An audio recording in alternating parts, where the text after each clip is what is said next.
How's it going, Melina?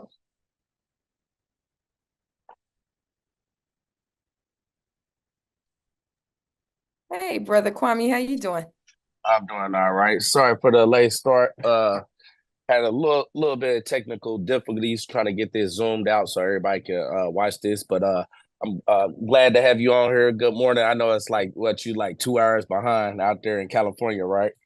Yeah, we're out here. It's 11:30 something here. Okay. Yeah. Well, appreciate you coming on. We had two powerful women speakers that joined us here yesterday, Jill Stein and Claudia De La Cruz. So having another powerful uh woman of the movement on here today. I think this speaks a lot about the strength of women of this generation coming up and stepping up to the plate and being a part of this liberation movement. I want to start with there because I feel like for a long time in this country, men had this patriarchal view that women couldn't even do stuff like this, couldn't be presidents, couldn't be vice presidents and stuff. I had my patriarchal hangups when I was purging myself from my own social conditioning by this system.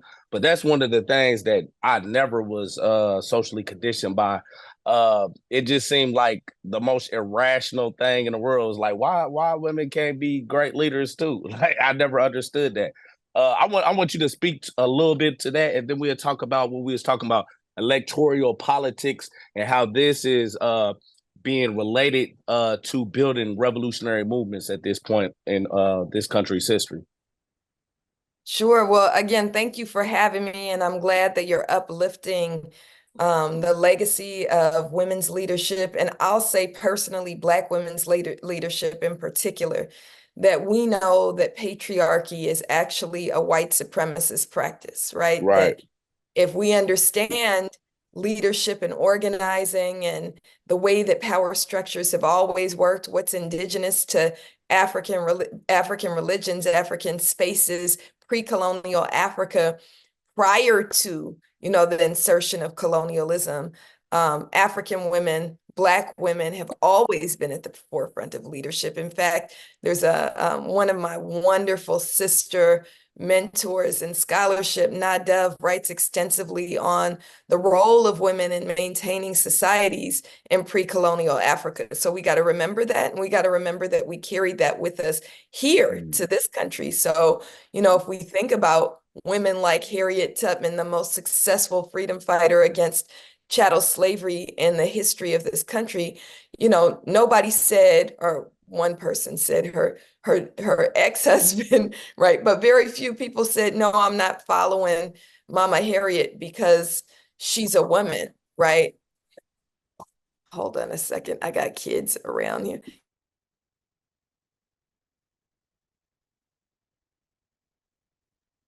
Sorry, it's Sunday and kids are home, so they're knocking on doors. Um, You're fine. And so, it's really important to understand that history and understand that legacy. And that's true for Black people globally. If we think about Queen Annie of the Maroons, if we think about, Right. all of the work that Black women have done and Black men understanding that we should be partners in the struggle to topple white supremacy and oppression.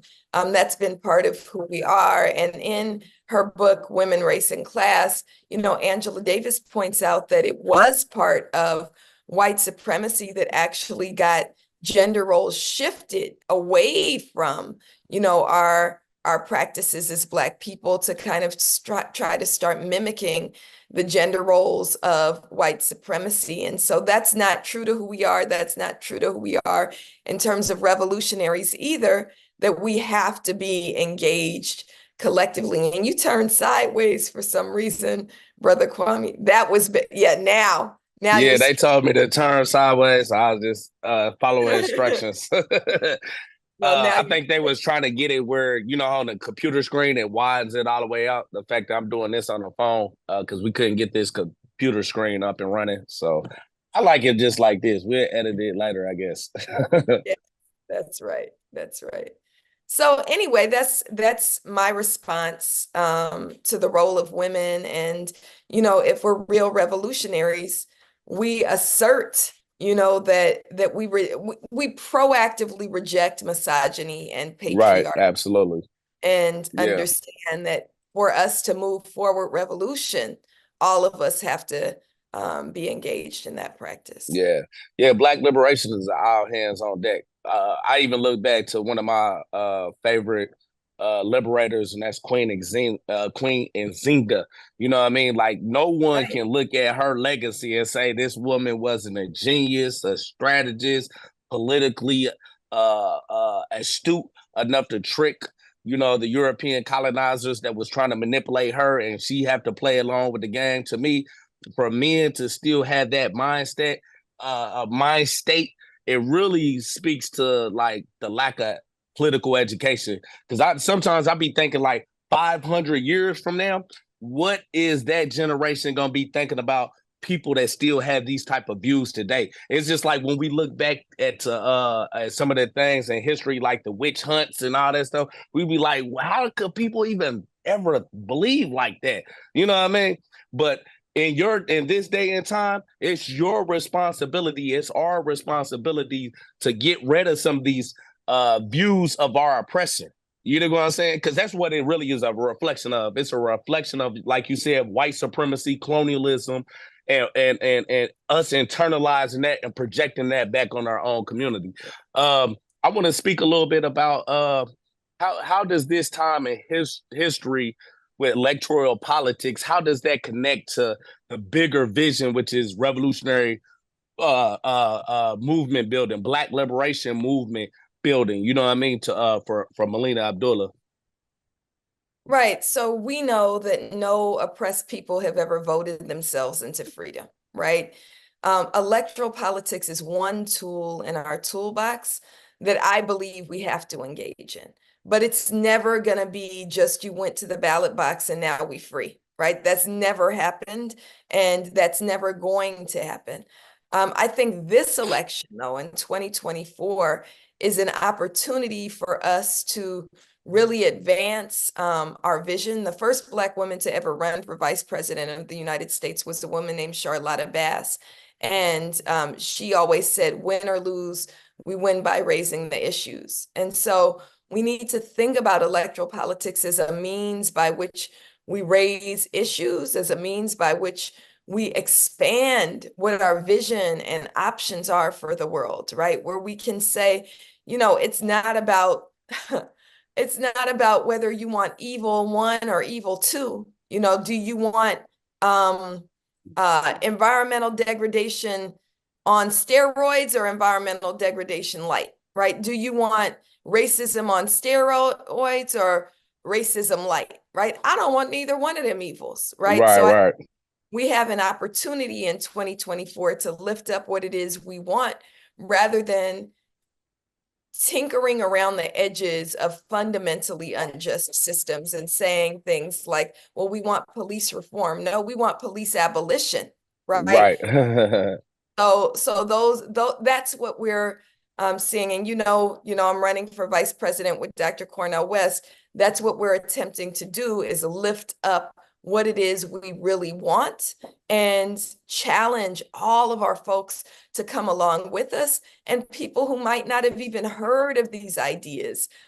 We believe that this is a big stage where we have an opportunity for everybody to come up on it and say, you might not have heard about this in this way, but public safety, for Black people, we can say, I'm gonna say my informal survey is no Black person on the face of the earth has ever felt safer because police rolled up behind us in traffic, right? Right. And so if that's true, then what does public safety look like? When do you feel safe? Well, I feel safe when my community is out, right?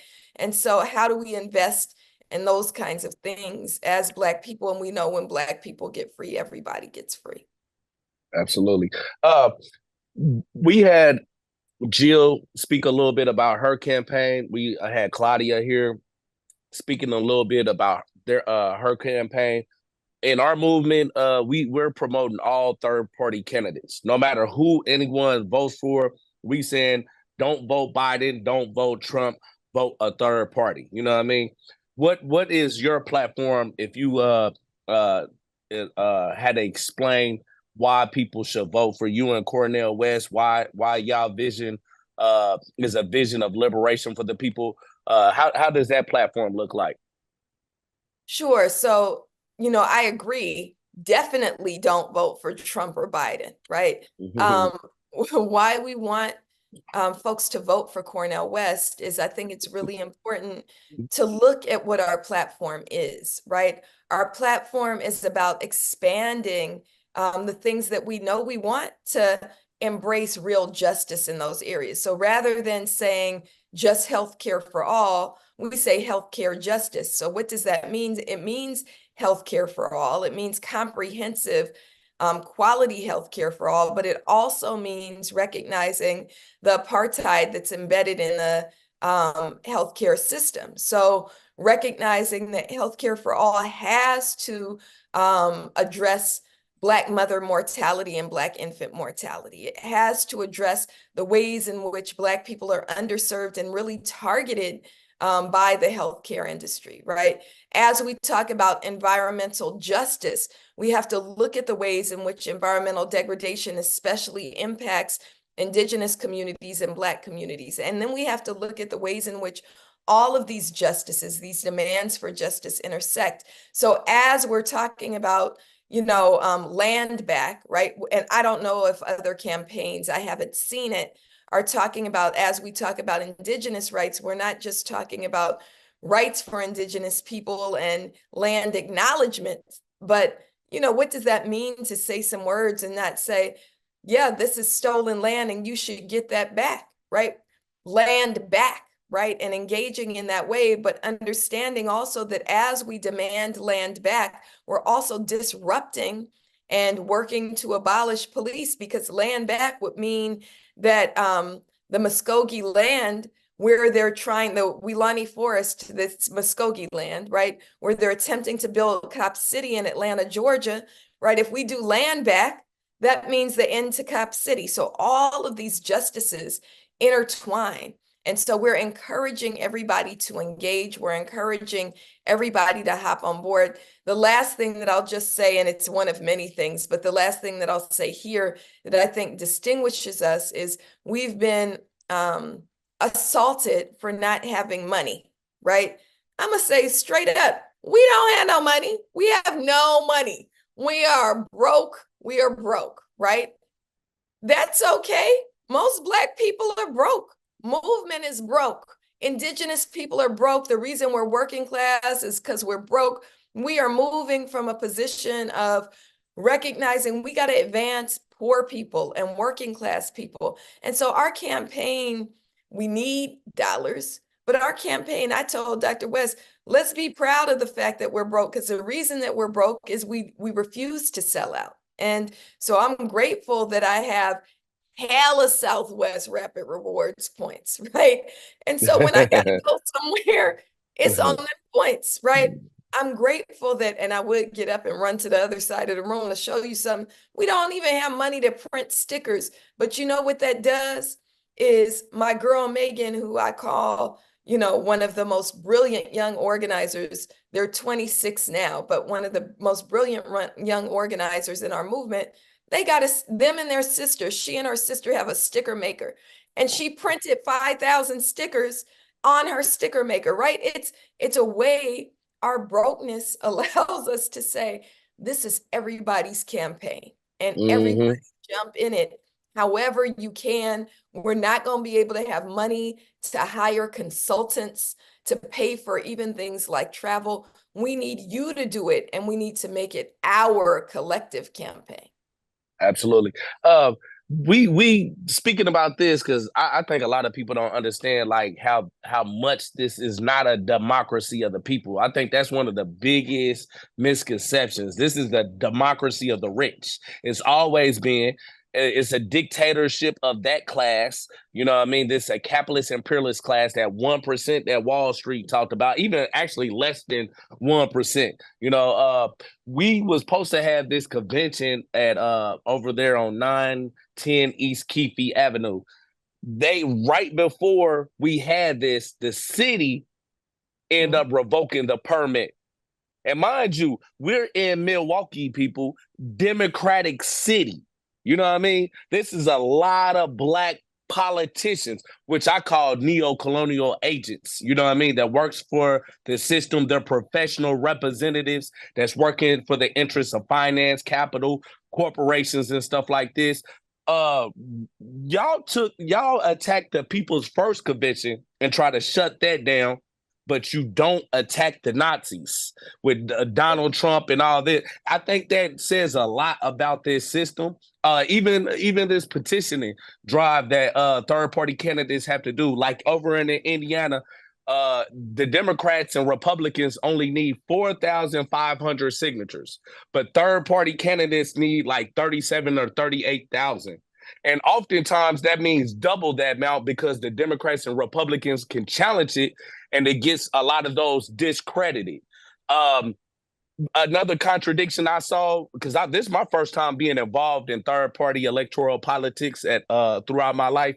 But one contradiction I saw as well is that the Democratic Party and the Republican Party can challenge your petitions, but third parties can't challenge theirs. I think people need to understand how this system is rigged from the very jump for the rich to stay in power and to keep us subjugated under these duopoly, these corporate parties, which I call it for what it is. They fascist light and fascist heavy, Beavis and Butthead to me. You know what I'm saying? With Donald Trump and Joe Biden running. You know what I mean? Can you speak a little bit about that and your experience dealing with this? Man, you're gonna have to cut me off because I'm like you. So, Brother Kwame, you and I are used to being in the streets, used to organizing, and electoral politics, while important for me, like in honor of my own mother and grandmother, like I've always voted. But that's not where I invested most of my energy, right? So my work has generally been in the streets, even though, my academic background is in political science. What I study is Black power. And, being in the streets has been the space for me. So when Dr. West asked me to come on as his running mate, I was deeply honored, but I also, even though I had an outside view of what it meant to run as a third party candidate, I wasn't prepared for the level of dirtiness, the level of the depths to which these two parties sink in trying to keep us off the ballot. And I've read everything. Like I read Ralph Nader's Crashing the Party cover to cover, right? I read that, right? But being in it shows you how dirty and corrupt and, like you said, rigged the system is. So we know that in North Carolina, where we more than qualified to be on the ballot, it's not the Republicans, it's the Democrats who are trying to block us from getting on the ballot, right? We know here in California, where it took 73,000 people to not just sign, but change their political party to the Justice for All party, that they're doing everything that they can to block us from even knowing how many people did that. But now we're getting reports that we hit the deadline, right?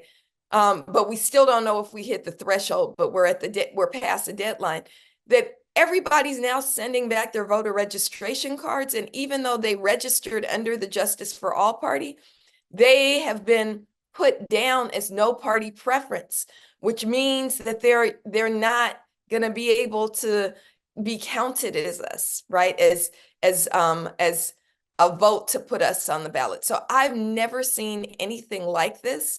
I knew about Blackened people from being on the stage for debates, but I just think it's so undemocratic, and I'm surprised that more people in this country aren't as outraged and livid as you and I are. And I think part of that is also mainstream media, which is in on it too, that they don't even know what's happening globally. So like a brand new, well, relatively new democracy like South Africa had 10 viable candidates on the ballot. 10 viable candidates on the ballot, right? They just had their election, right? And If they had 10 and they only became a democracy in the 90s, right? What is the justification for there only being two, a corporate-owned duopoly in the United States? And so we have to Hmm. disrupt it. And that's what this campaign is also about, disrupting the duopoly and smashing the idea that only the Democrats and Republicans should be viable candidates. Absolutely. Yeah, it just reminds me of that quote by Malcolm X. I'm paraphrasing. This ain't about this ain't American democracy. This is all I've known is American hypocrisy. Everything that from the time I started to read books and educate myself to experiencing this stuff with third party candidates. It's like everything we ever was taught in our life was a lie. You know what I mean? And that's what one of the things that fuel me, that this system it's illegitimate. It's an illegitimate system. It's never spread democracy and freedom to the people. It's only spread imperialism, colonialism, oppression, genocide, plunder. You know what I'm saying? So all the ones at the bottom of the society right now, we should look at this as our time.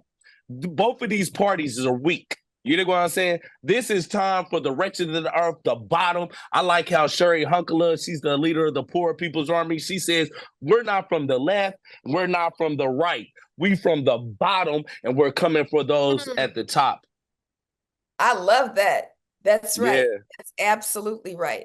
Yeah. So what I know you have a lot going on out there in California today. Do you want to speak about some of the stuff? Because Black Lives Matter grassroots has done a lot in this country. I love the fact that you're taking back the name Black Lives Matter. You know, taking it back from those. How do I? Okay, all right, I'm back on here. How does it feel to have to always struggle when corporate America, you know, in different ways tries to co-opt our movements? That's one of the things that I noticed over the years too, how they try to co-opt our movements. And a lot of times we have to take these things back from the system. Even the legacy of the Black Panther Party, like they demonized the Black Panther Party. I grew up thinking that the Black Panther Party was the black version of the Ku Klux Klan. And then I had to go to prison for 18 years to find out the truth and pick up books about the Black Panther Party, and was like, why wasn't I ever told about my real ancestors that was fighting for our freedom? You know what I mean? These are the things that we have to take in consideration when we dealing with a system that's never been in our interest for the last 400 years and never will accept none of us. Brown, black, brown, indigenous, and working class people, we will never be accepted. And we got to get that in our mind, that this is how the system actually works. It's not abnormal. This is actually how it actually works. And once we wrap our minds around the fact that this is how it actually works, then just like in their own Declaration of Independence, it says that we, the people, can break that bond and establish new governance. Mm, mm. So I love that you're grounding us in work, right? We can't expect the system that is our oppressor to uplift our work or to tell the truth about our work, right? So of course they demonize the Black Panther Party, right? It's what they do, right? Of course they demonize real movement organizers and real movements. And like you said, you know, try to discredit, but also take over, right? So Black Lives Matter in 2020 was measured as the largest racial justice movement in global history. And that's a threat. That's a threat to the system. And we were saying, it wasn't even, when we came up with defund the police, it wasn't even controversial, right? It was our slick way of saying abolish the police, right? We were like, well, if you defund them, then you abolish them. And then like everybody was saying it for years before 2020. And then they got, oh, well, defunding the police actually leads us down the road to abolition. And they demonized it. But what happened in the years following 2020 is others were put into a position where they could have legal control over the movement. And what they've done is really kind of steal the movement, not kind of. They stole the dollars and platforms and good name of Black Lives Matter away from those of us who've invested our blood, sweat, and tears in very real ways. And Brother Kwame, you know how real the ways are, right? Like our lives constantly on the line, right? They stole that away from us. So the question becomes, do you fight them? Yes, we did fight them. But then if you don't win in the same system that was set up for your demise in the first place, do you just wallow in it or do you keep fighting? And so we've chosen to keep fighting. And so all week this week in Los Angeles, the 39 chapters of Black Lives Matter Grassroots gathered here. We do have a brand new Milwaukee chapter, I believe. Sister Talivia Cole's spouse is actually part of the People's First Convention happening right now, because she almost thought she couldn't come because she was going to be a part of with All you. right. But she's on Yeah. her way back. The whole Cole family is on their way back, and they'll be able to be with you once they get back. But, 39 chapters who are committed to saying, police abolition. We have 3 new family-led chapters, which are the Cole family in Milwaukee, the Jalen Randall's family in Houston, and the family of Glenn Foster Jr. out in New Orleans, right? And some of that has also been doing work with families who've had their loved ones, we call them justice families, who've had their loved ones stolen by police violence or white supremacist violence. And remember, they came into the movement not as organizers or politicized people necessarily, although Talivia and others were already politicized, right? But most are not already politicized, Right, right? right, yeah. And getting to, okay, well, if we wanted Glenn Foster to live, we know nothing that he did, no amount of love that his mother and father, who are the most beautiful couple you've ever met, right? Sister Sabrina and Brother Glenn are a beautiful couple. They did everything they can to rear him right. Glenn Foster became a business owner and an NFL player. None of that protected him from being murdered in rural Alabama by police, right? So we got to go, well, look, this is why we got to engage in police and prison abolition, right?